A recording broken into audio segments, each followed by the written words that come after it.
Hola, ¿qué tal? Buenas tardes.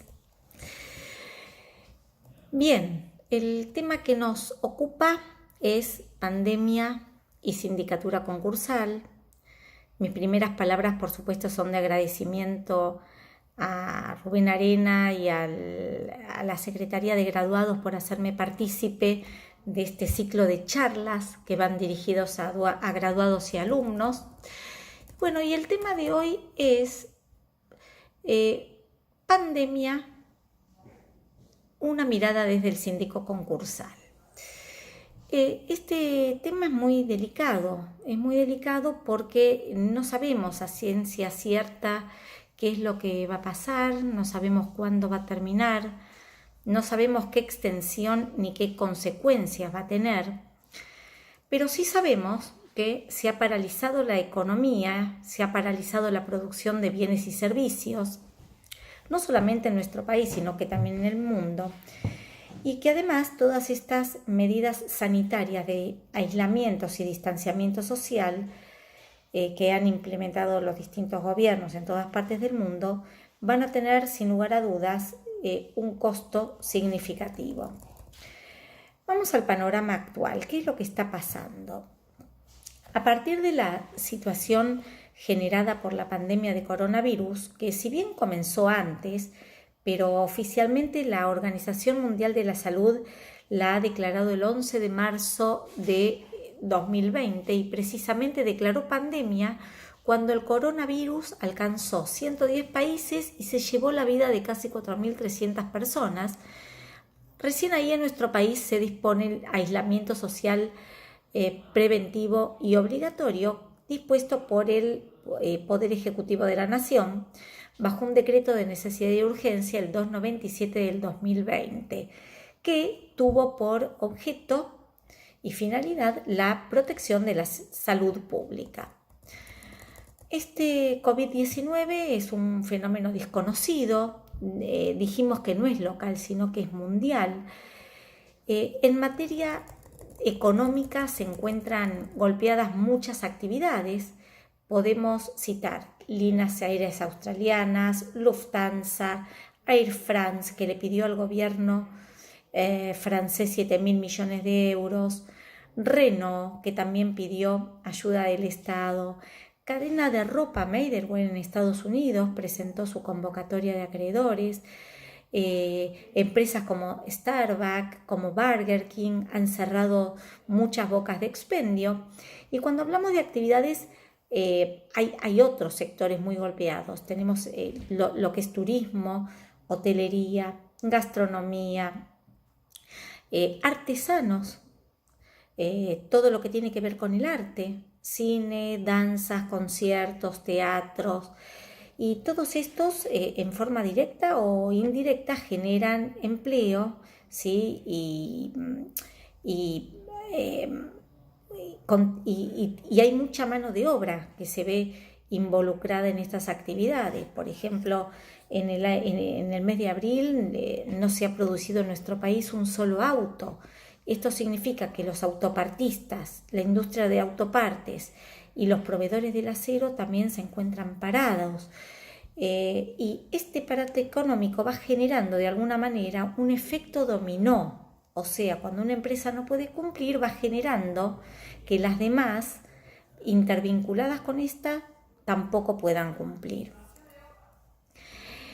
Sin embargo, si bien la actividad está parada, los gastos y las obligaciones y los compromisos económicos se siguen generando y se siguen devengando. ¿Por qué? Porque antes se pagaban con el giro normal y habitual de la empresa y en la actualidad no hay giro normal y habitual, de manera tal que no se puede hacer frente a los gastos. Y las empresas obviamente tienen que seguir pagando alquileres, sueldos, cargas sociales, si son personas humanas, las tarjetas de crédito, impuestos, seguros y muchos otros costos fijos y variables. De manera que la cesación de pagos ya no podemos decir que es de una empresa, sino que es de todo el sistema económico que está en cesación de pagos. Por supuesto que las grandes empresas tienen más espalda para soportar este estado. En cambio, todo lo que es pyme y pequeña y mediana empresa y microempresas y emprendedores están en peor situación porque además no tienen poder de mercado, ya no fijan precios, por ejemplo, y la carga impositiva es importante. En muchos países, España por ejemplo, se han regulado y hay sacado leyes de emergencia para el rescate de estas empresas. Sin embargo, en nuestro país no. Hasta el día de hoy, 14 de mayo, no se ha decretado una sola ley de rescate a las empresas y tenemos, paralelamente con la feria judicial extraordinaria, o sea, tribunales cerrados, tenemos empresas, ¿sí?, que deben presentarse, que la única legislación que tienen en este momento es la tradicional ley de insolvencia, que tiene 3 institutos: el concurso preventivo, la quiebra y el APE. Sí, el gobierno rescató otro tipo de normas en materia social y en materia social económico. Tenemos la suspensión de despido por decreto 329/2020, que impide a las empresas despedir a los trabajadores por causas de fuerza mayor y que en el día de la fecha salió publicado que se prorroga por 2 meses más. Los créditos a tasa cero para autónomos, monotributistas, siempre y cuando califiquen para obtener el préstamo. Otros préstamos para las empresas al 45% para pagar salarios. La reducción de aportes patronales. En materia social y económica, suspensión de desalojos hasta el 30 de septiembre del 2020. Prohibición de suspensión de interrumpir los servicios esenciales por falta de pago, agua, luz, teléfono, cable. Pero nada hay en materia de insolvencia más que la ley tradicional 24.522. ¿Qué pasó a partir del 13 de marzo, cuando se decreta este aislamiento social obligatorio conjuntamente con la acordada de la Corte de la feria extraordinaria? ¿Qué pasa en la actividad diaria en tribunales y especialmente en el ejercicio de la sindicatura concursal? Porque nosotros tenemos plazos para cumplir en forma improrrogable e impostergable, y los acreedores también. Ya vamos a comentar que un proceso concursal es una secuencia concatenada de etapas procesales que se suceden unas a otras y que debe finalizar una para que comience la siguiente. La feria extraordinaria lo dispone la acordada 4 del 2020, el 16 de marzo. ¿Sí? Ya dijimos que con cierre absoluto de tribunales, sin posibilidad que empleados, funcionarios, auxiliares concurran a los tribunales, en un contexto en donde, si bien existe el expediente electrónico, la Justicia Nacional complementa el expediente electrónico conjuntamente con las presentaciones en papel. Y durante este periodo de feria, en principio los plazos están suspendidos. Sin embargo, hubo presentaciones en concurso preventivo, Trident Southern Exploration, SRL, Uchosi, que se dedica a la importación de lámparas de China, Confina Agro, dedicada al asesoramiento técnico de agropecuarias, que fueron asignadas al juzgado 24, al juzgado 18. Todas estas presentaciones fueron realizadas por medios electrónicos, ¿sí?, porque se encontraba en juego, si no se presentaba, la continuidad de la empresa. Hoy por hoy la continuidad de la empresa es el norte, es a donde tenemos que apuntar y a donde tenemos que mirar, porque en definitiva es la generadora de empleo. Y todas estas presentaciones de concurso preventivo se hicieron en el marco de la acordada 12, donde flexibiliza la capacidad de presentaciones de demandas en forma electrónica en el fuero. También se presentaron 9 pedidos de quiebra, de los cuales 4 fueron rechazados por distintos motivos. Asindar Pimer, Netelcom, Atayui. Asindar, por ejemplo, fue rechazado porque no pidió expresamente la habilitación de feria, ¿sí? Otras empresas que pidieron, que se les pidió la quiebra, se las rechazó porque la presentación en el marco de la emergencia desnaturalizaría la finalidad del aislamiento, y con esta y en base a esto se rechaza. Sabemos que en todos los medios, en este último fin de semana, todos los artículos se encuentran dirigidos a la posibilidad que se desencadene avalanchas de pedidos en concursos preventivos, ¿sí? Hay temor por el colapso que puedan generar todas estas avalanchas de pedidos concursales, que con todo esto colapse el fuero comercial. Y no solamente se han presentado con esta flexibilización de los procesos empresas en concurso preventivo y en quiebra, sino que además se han flexibilizado para aquellos concursos que se encontraban en trámite, ¿sí?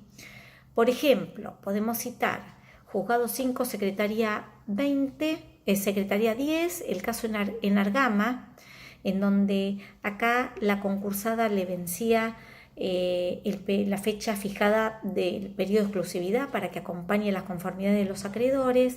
En el marco de esta pandemia, la concursada pidió al juez una prórroga de 12 meses. El juzgado le dio le dio traslado a la sindicatura se expidió, aconsejando a su señoría darle un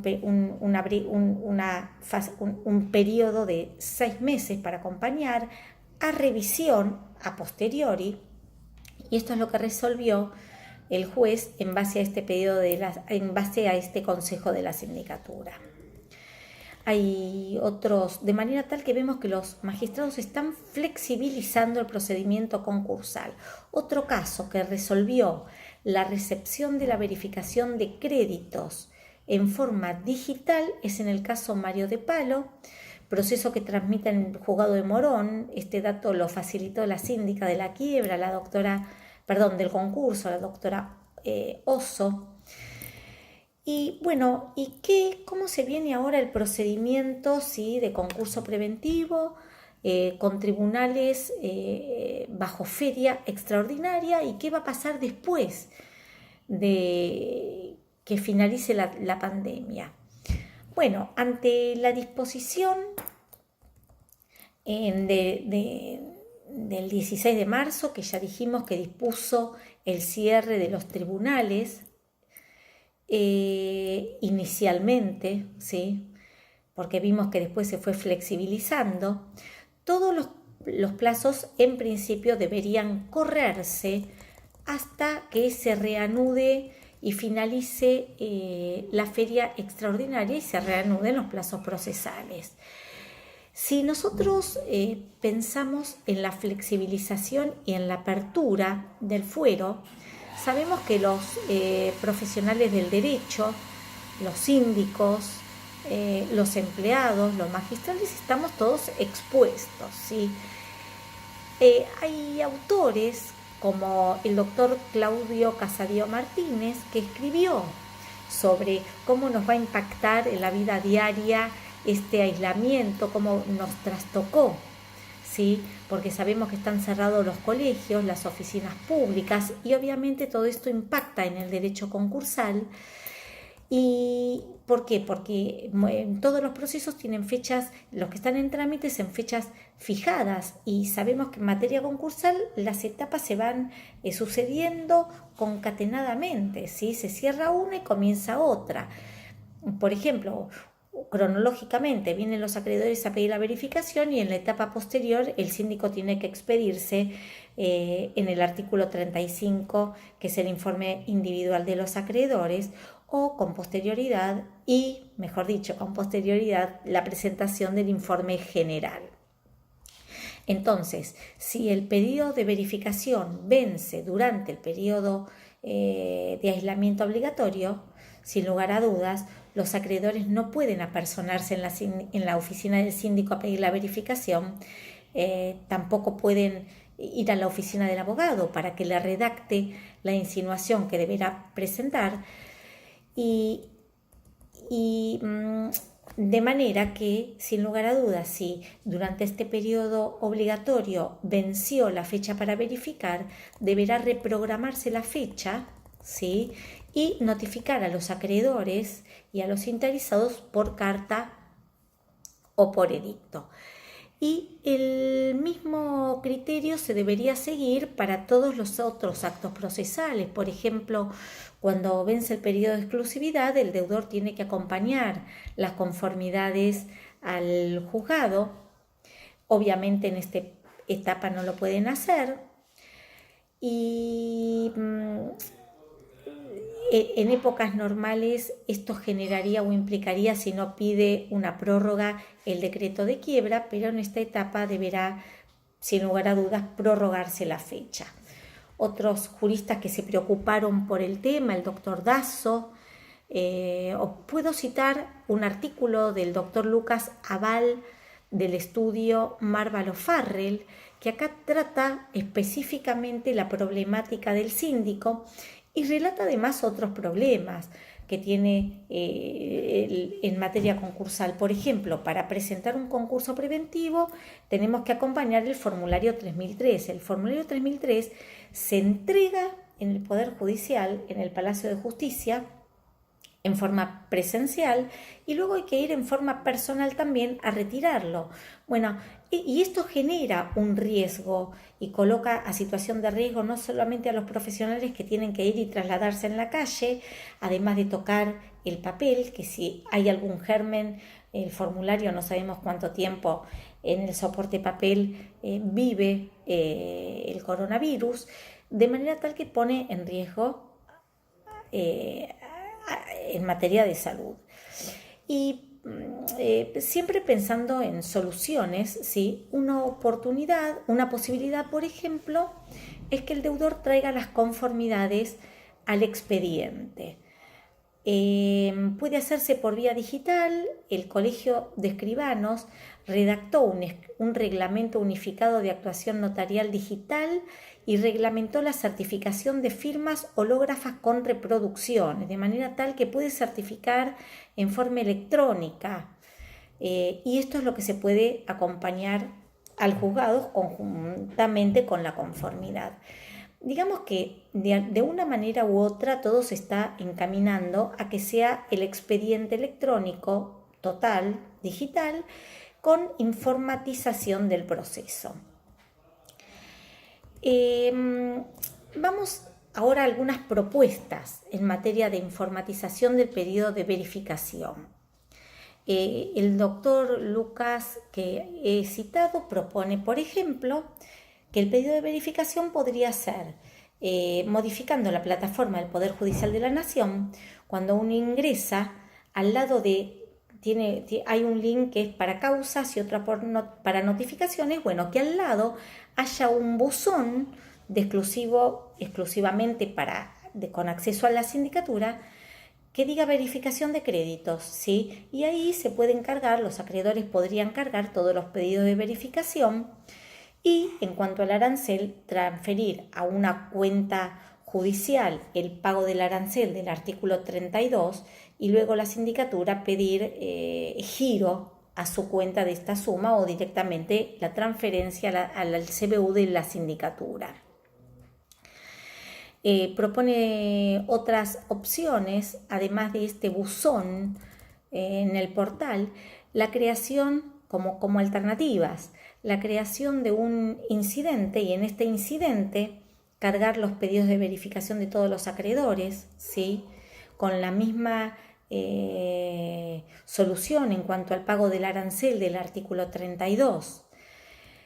Propone también que todas las audiencias sean online, como por ejemplo las audiencias informativas, o cualquier otra que fije el juzgado, la audiencia para sorteo del síndico, entre otros. Ya algunas cuestiones se están informatizando. Por ejemplo, los oficios, que tradicionalmente la sindicatura lo tiene que llevar en soporte papel en mano a los distintos organismos registrales, ya algunos oficios van vía DEOX. O sea, en forma electrónica el juzgado los envía y recibe la respuesta también, por ejemplo, el INPI, Registro de la Propiedad Industrial, a los bancos por la resolución del Banco Central